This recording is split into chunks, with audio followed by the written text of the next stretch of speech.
تو ممکن ہے اسی گمان کی بنیاد پر خان صاحب نے سوچا ہوگا کہ ان کو لائن دے دی گئی ہے کہ جناب نون لیگ میں شامل ہو جاؤ، کیونکہ اگلی حکومت بھی نون لیگ کی آ رہی ہے. تو خان صاحب کے لیے اچھی خبر تو کوئی نہیں ہے. لیکن دوسرا دڑا جو تحریک انصاف کا ہے وہ علیم خان اور سابق گورنر سرور کا ہے. اب یہ دونوں کس طرف جاتے ہیں؟ یہ نون لیگ میں جاتے ہیں یا یہ کاف لیگ کو جوائن کرتے ہیں یا یہ پیپل پارٹی کو جوائن کرتے ہیں؟ تو امکان اس بات کا ہے، وہ جو نئی جماعت بنانے کی کوشش کی جا رہی تھی اس کے بارے میں بھی بتا دیا گیا کہ اب نئی جماعت نہیں بن سکتی، اس لیے کہ اسٹیبلشمنٹ اب کوئی کنگز پارٹی نہیں بنانا چاہتی. تو جس کا دعویٰ لگتا ہے جس جماعت میں وہ چلے جائیں. تو یہ پہلے بھی دوسری جماعتوں سے لوگ دوسری جماعتوں میں گئے تھے. مسلم لیگ نون سے کاف لیگ میں گئے تھے، کاف لیگ سے مسلم لیگ نون میں گئے، مسلم لیگ نون سے پی ٹی آئی میں چلے گئے یا اور جماعتوں میں چلے گئے. تو یہ وہی لوگ ہیں، گھوم پھر کے وہ جماعتوں میں جاتے ہیں. تو اصل مسئلہ خان صاحب کا. دوسری بڑی خبر یہ ہے کہ کراچی میں الیکشن ہونے جا رہا ہے 15 جنوری کو، اور اس الیکشن کا ایم کیو ایم لندن نے بائیکاٹ کر دیا. تو ایم کیو ایم لندن کے قائد الطاف حسین کی جانب سے الیکشن کا بائیکاٹ کرنا یہ کراچی کی جو باقی کی جو جماعتیں ہیں، خاص کر مہاجر کمیونٹی کی اردو سپیکنگ جماعتیں، ان کے لیے خطرے کا باعث بن گیا. تو ساری جماعتیں اکٹھی ہو رہی ہیں، اور امکان ہے کہ جمعرات کے روز M Q M Pakistan, P S P اور ڈاکٹر فاروق ستار یہ مل کر ایک یعنی یہ اکٹھے ہو جائیں گے اور یہ ساری ایم کیو ایم پاکستان بن جائے گی.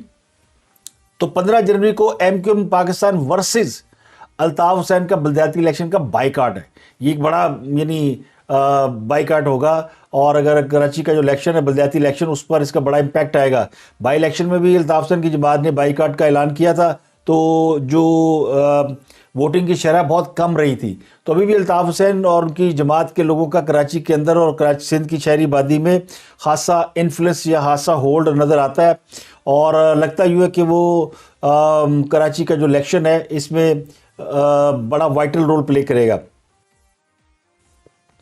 اس کے علاوہ فوج نے معذرت کر لی ہے بلدیاتی الیکشن کے لیے، فوج نے ڈیوٹی دینے سے معذرت کر لی ہے. یہ کہا گیا جی فوج کوئی رسپانس کے طور پر ہیلپ کرے گی، لیکن فوج الیکشن کنڈکٹ نہیں کرائے گی. تو کراچی کا الیکشن فوج کے بغیر ہی ہونا ہے، اور اس کے لیے پھر پولیس یا پھر وہ جو مقامی انتظامیہ ہوتی ہے وہ کام میں آئے گی. تو 3-4 دن رہے گی الیکشن میں، اور اس میں جو تحریک انصاف ہے وہ اس دوڑ میں سب سے پیچھے ہے. بلدیاتی الیکشن میں ایم کیو پاکستان، جماعت اسلامی اور پیپل پارٹی، یہ 3 جماعتیں اس وقت خاصی یعنی آگے ہیں، اور ورسز پی ٹی آئی ہے. تو یہ بڑا دلچسپ الیکشن ہونے جا رہا ہے. آرمی چیف کے حوالے سے خبر یہ ہے کہ انہوں نے باجوہ ڈاکٹرائن ختم کر دیا. اب باجوہ ڈاکٹرائن سب کو معلوم ہے کہ کیا تھا، اور اس ڈاکٹرائن کا حصہ تھے عمران خان صاحب. اور جب سے یہ ڈاکٹرائن ختم ہوا ہے تو خان صاحب تو بالکل ہی یعنی کہتے ہیں نا سترے بترے گئے ہیں، اور ان کے خواص ہی ٹھکانے میں نہیں ہے. تو باجوہ ڈاکٹرائن جس میں خود پیچھے رہ کر سیاسی کسی فیس کو آگے رکھ کر حکومت چلانا تھا، وہ فارمولہ ناکام ہو چکا ہے. تو اب وہ ڈاکٹرائن بھی ختم کر دیا گیا ہے. اور دوسرا عمران خان کے دور میں جن فوجی افسران کی مراد اور تنخواہیں وغیرہ روکی گئی تھی وہ بحال کر دی گئی ہیں. اور ایک فوجی افسر کی جرنیل کی سزا تو آپ کو پتہ ہے، جنرل جاوید اقبال جو کہ بڑے امپورٹنٹ جرنیل تھے، ان کی سزا معاف ہو گئی ہے. ان کو 15 سال قید کی سزا تھی، اور ان کے اوپر جاسوسی کا الزام تھا. انہوں نے اس سزا کو بھی چیلنج کیا ہوا ہے اور اپنے اوپر الزام کو بھی چیلنج کیا. وہ ابھی تک اپنے موقف پہ قائم ہے، اور سزا کے خاتمے کے باوجود وہ اس الزام کو ختم کرنے کے لیے یعنی وہ اس کو نہیں مانتے، اور اس کو انہوں نے عدالت میں چیلنج کیا ہوا ہے، اور اس کے اوپر وہ پیش رفت کریں گے. تو یہ امپورٹنٹ خبر ہے کہ اس طرح کے فیصلے ہو رہے ہیں. تو ایک اور خبر ہے، وہ خبر یہ ہے کہ کچھ خواتین کے اوپر فوج سے تعلقات رکھنے کا الزام لگایا گیا تھا، جن میں بڑی نامور اداکاریں پاکستان کی 4 شامل تھیں. ان میں سے ایک اداکارہ نے تو ایف آئی اے سے رجوع کر لیا، سندھ ہائی کورٹ چلی گئی، اور اس نے یہ بھی کہا تھا کہ وہ لندن جا کر اس یوٹیوبر کو جنہوں نے ان کے خلاف یہ منفی پروپیگنڈا کیا ہے ان کے اوپر سو کریں گی، ان کے اوپر کیس کریں گی، ڈیفامیشن کا کیس کریں گی.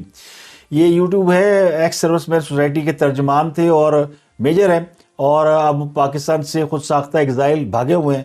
تو انہوں نے یہ الزام لگائے تھے، تو ان کے اوپر انہوں نے کیس کیا کبرا خان نے، اور اب مہوش حیات انہوں نے بھی سندھ ہائی کورٹ سے رجوع کر لیا، اور انہوں نے بھی اپنے خلاف سوشل میڈیا پہ جو مواد اس کو ہٹانے کا مطالبہ کیا، یعنی درخواست کیا، اور اس کے خلاف کارروائی کی بھی درخواست کی ہے.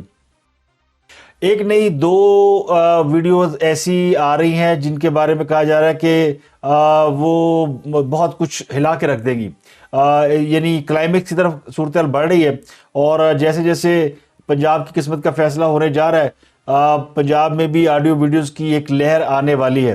تو اگلے 24 گھنٹوں میں 2 ویڈیوز کے آنے کی اطلاع ہے کہ 2 ویڈیوز آئیں گی جو کہ پاکستانی سیاست میں نیا تماشا لگائیں گی، کیونکہ یہ ویڈیوز اور آڈیوز جو ہے وہ صرف تماشا لگا رہی ہیں۔ ان آڈیوز ویڈیوز کی بنیاد پر ابھی تک نہ کسی کے خلاف کوئی کارروائی ہوئی ہے، نہ کسی کا کوئی بال بکا ہوا ہے۔ ہاں یہ کہ بد سے بدنام برا، اور وہ کہتے ہیں بدنام نہ ہوں گے تو کیا نام نہ ہوگا، تو کچھ اسی قسم کا معاملہ ہے۔ جن کی بھی آڈیو ویڈیو آ رہی ہے وہ پہلے سے زیادہ مقبول ہونے کا دعویٰ کر رہے ہیں۔ اس کے علاوہ آج حکومت نے پریس کانفرنس کی ہے، شہباز شریف واپس آئے ہیں جنیوا ڈونر کانفرنس کے بعد، اور انہوں نے بتایا کہ پاکستان کو تقریباً $9.7 بلین یعنی 9.7 ارب ڈالر پوری دنیا سے ان کو جو ہے وہ امداد ملی ہے، پلیج کرائی گئی ہے۔ سب سے بڑی امداد اسلامی ترقیاتی بینک کی جانب سے ملی ہے، تو ایک بڑی کامیابی ہے۔ آج عمران خان صاحب نے ایک بار پھر اپنے خطاب میں، جو وہ اکثر روزانہ بیٹھ کے کرتے ہیں، ان کو روزانہ خطاب آ جاتا ہے، شام کے ٹائم لوگوں کو کچھ اور آتا ہے، انہیں خطاب آ جاتا ہے، تو انہوں نے دعویٰ کیا کہ بلکہ الزام لگایا کہ میں تو قوم متحدہ کے اجلاسوں سے یہی سے وہ جو ویڈیو کانفرنس ہے زوم پہ خطاب کر لیا کرتا تھا، یہ وہاں سے پوری کی پوری لاؤ لشکر لے کے جنیوا چلے گئے۔ غصہ بڑا خاص صاحب نے، ہاں صاحب نے اس گل کا بڑا غصہ ہے کہ جناب انہوں نے جنیوا کانفرنس جی کامیاب کیسی ہو گئی ہے، ان کو پیسے کیسے مل گئے، اور یہ تو میرا ڈومین تھا۔ میں نے آپ کو پچھلے ویلاگ میں بتایا کہ خاص صاحب کو اصل غصہ یہ ہے کہ جناب یہ اس کرائسس سے نکل رہی حکومت جس کرائسس میں وہ حکومت کو ڈال کر گئے تھے، تو یہ ان کے لیے سوہانے روح ہے۔ تو انہوں نے آج بھی خاصی بیشنگ کی ہے حکومت کے اوپر بھی اور دیگر لوگوں کے اوپر بھی۔ تو پرویز الہی صاحب کے بارے میں آپ کو بتاتے ہیں کہ ان کی فیملی جو ہے وہ خاصی مشکل میں ہے۔ ان کی اہلیہ نیا سال گزارے باہر گئی تھی، پھر واپس آئیں اور ان کو پھر اس پہ نوٹس ہوا FIA کا۔ ہماری اطلاع یہ تھی کہ شاید وہ بیرون ملک ہے، لیکن ذرائع کہتے ہیں وہ پاکستان میں ہے۔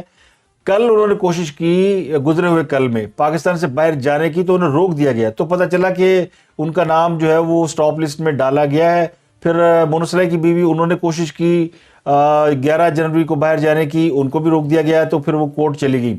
تو اب پوری فیملی جو ہے یعنی نام ہے ان کے باقاعدہ جو کہ راسخ الہی، زہرا الہی، تحریم الہی، سائرہ انور، ارشد اقبال، سنبل ریحان اور ارم امین، یہ 8 لوگ ہیں چودھری فیملی کے جن کے نام سٹاپ لسٹ میں ڈالے گئے ہیں، یہ باہر نہیں جا سکتے۔ اور مونس الہی کی اہلیہ کو تیسرا نوٹس بھی جاری کیا جا رہا ہے FIA میں طلبی کا، اور اس کے علاوہ مونس الہی کی اہلیہ کو اور راسخ الہی ان کی اہلیہ کو، راسخ الہی پیش ہو چکے ہیں، انہیں سوال نامہ دیا گیا تھا تو وہ جواب دے دیں گے۔ اس کے علاوہ FIA نے مونس الہی کے 2 فرنٹ مین نواز بھٹی اور مظہر اقبال کو گرفتار کر لیا۔ ان کے اوپر 24 ارب روپے کے شوگر سکینڈل کا یعنی الزام ہے، شوگر سکینڈل ہے 24 ارب کا، اس میں ان کے اوپر منی لانڈرنگ کا الزام ہے۔ مونس الہی کے قریبی دوست تھے احمد فرحان، جو کچھ عرصہ قبل کچھ روز پہلے جن کے بارے میں کہا گیا تھا جی کہ ان کو FIA اٹھا کر لے گئی ہے اور یہ مونس الہی پہ دباؤ ڈالنے کی کوشش کی جا رہی ہے، وہ عدالت میں پیش ہو گئے۔ ان سے پوچھا گیا کہ آپ اتنے روز سے کہاں تھے، تو انہوں نے جواب دیا کہ کہیں نہیں، میں یہی تھا فیملی کے ساتھ۔ تو احمد فرحان کے بارے میں یہ اطلاع تو ہے کہ انہیں جو ہے وہ تحقیقاتی ادارے اٹھا کر لے گئے تھے اور بعد میں رات گئے انہیں پھر چھوڑ دیا گیا کسی وجہ سے، لیکن جب وہ عدالت میں پیش ہوئے تو انہوں نے کسی کا نام بھی نہیں لیا، اور کہا جی مجھے کوئی نہیں لے کے گیا۔ مونس الہی کی اہلیہ تحریم الہی، انہوں نے بھی کورٹ سے رجوع کر لیا، انہیں بھی بیرون ملک جانے سے روک دیا گیا تھا۔ حکومت کے لوگ یعنی وزیر داخلہ رانا ثناء صاحب الزام لگا رہے ہیں کہ جناب مونس الہی جو ہے وہ آٹے کے پیسے لے کر بھاگ گیا، اور رانا ثناء نے پریس کانفرنس میں بہت سنگین الزام لگائے چوری پرویز الہی کے اوپر۔ انہوں نے کہا کہ ان کو جتنے دن حکومت ملتی ہے یہ ہر روز 100 ارب روپیہ چھاپتے ہیں۔ تو حکومت ان پہ الزام لگا رہی ہے۔ مونس الہی کے حوالے سے رانا ثناء نے کہا کہ مونس الہی جو ہے وہ آٹے کے پیسے لے کے باہر بھاگے ہیں، اور انہوں نے یہ بھی کہا کہ وہ 3000 ارب روپیہ لے کے بھاگے ہیں، کیونکہ وہ بہت ساری یونیورسٹیوں کے چارٹر اپروو کرا رہے تھے، اور پچھلے 22 دنوں میں تقریباً 21 یونیورسٹیوں کے چارٹر پنجاب سے اپروو کرائے گئے ہیں، اور اس کا جو ریٹ ہے پنجاب میں چارٹر اپروو کرانے کا وہ 12 سے 15 کروڑ ہے۔ تو اب اندازہ لگا لیں کہ 20-22 یونیورسٹیوں کے چارٹر اپروو کیے گئے ہیں، تو مال جیب میں گیا ہے، اور یہ چارٹر اپروو کرنے کے لیے ہی پرویلے صاحب مہلت مانگ رہے تھے کہ مجھے 10 دن اور دے دیں. خان صاحب جی کہہ رہے تھے خان صاحب سنبھلی نہ توڑو, تھوڑا ٹائم کر لو, تھوڑا ٹائم کر لو. تو اسی لیے وہ ٹائم نکال کے انہوں نے جو رکے ہوئے کام تھے وہ پورے کر لیے ہیں اور خاصا مال انہوں نے اینٹ لیا. پنجاب میں جو فیصلہ ہونے جا رہا ہے اس میں چودھریوں کو 24 گھنٹے کی مہلت دے دی گئی تھی. لاہور ہائی کورٹ نے یہ کہا ہے کہ چودھری جو ہے وہ اگلے 24 گھنٹوں میں 186 اراکین پورے کریں اور اعتماد کا ووٹ لے لیں. اب وہ اعتماد کا ووٹ آج لے لیتے ہیں, کل لے لیتے ہیں, یا کوئی وقت بتا دیں گے. کوشش یہ کی جا رہی ہے اس وقت جب میں ویلاگ کر رہا ہوں تو اس وقت پنجاب اسمبلی کے اندر ایک گھمسان کا رن پڑا ہوا ہے اور حکومت کہہ رہی ہے کہ پنجاب حکومت جو پی ٹی آئی کی وہ کہہ رہی ہے کہ ان کے پاس 186 اراکین کی تعداد پوری ہے. اب 185 پہنچ گئے ہیں, 2 راستے میں ہے تو 187 ہو جائیں گے تو ان کی ووٹ کاؤنٹ ہو جائے گا.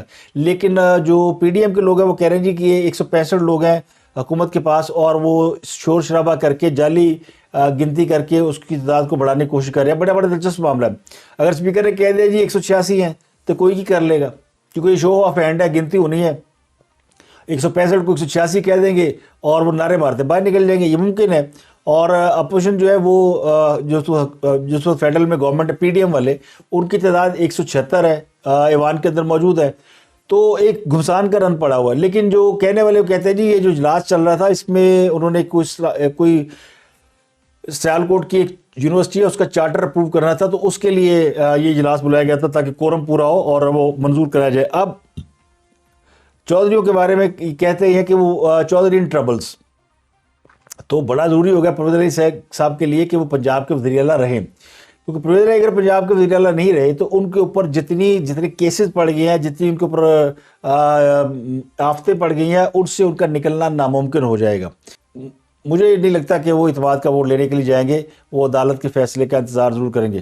تو اب تک کے لیے اتنا ہی. آپ سے ملاقات ہوتی ہے اگلے ویلاگ میں. اپنا گرد و نواح کے لوگوں کا بہت خیال رکھیے گا.